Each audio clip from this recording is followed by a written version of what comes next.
Israel closed its Mount Haran ski resort today after Iranian forces in Syria launched a ground-to-ground missile at it.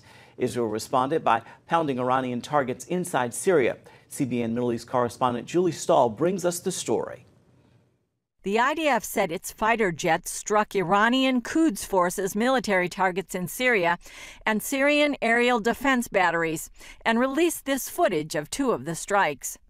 This map shows Iranian and Syrian sites targeted outside of Damascus. The IDF said it had hit a munitions storage site and an Iranian intelligence site and military training camp. The strikes came in response to an Iranian-launched rocket at the northern Golan Heights where the Mount Hermon ski resort is. Israel's Iron Dome intercepted the rockets, and Israel closed the ski resort. Israel's foreign ministry tweeted, "Iran's attempts to entrench itself in Syria and endanger Israeli lives will not be tolerated." Earlier, Syria said Israel had carried out missile strikes, but its aerial defenses had thwarted them.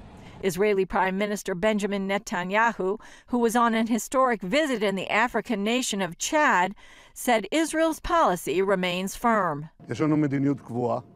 We have a set policy to harm Iranian entrenchment in Syria and to harm anyone who tries to harm us.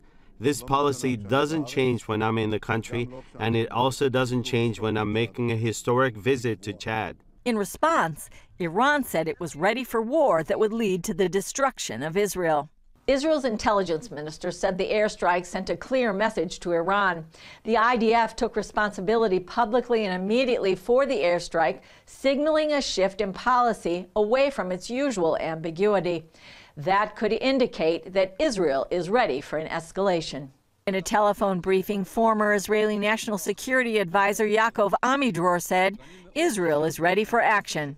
Israel was very clear about it. We are ready for escalation. For us to stop the Iranians from building the independent Iranian war machine in Syria is so important that we are ready to go to something bigger than that if will be needed. For now, it's quiet, but it's not likely that Iran will abandon its goal of the destruction of Israel, nor will Israel let that happen.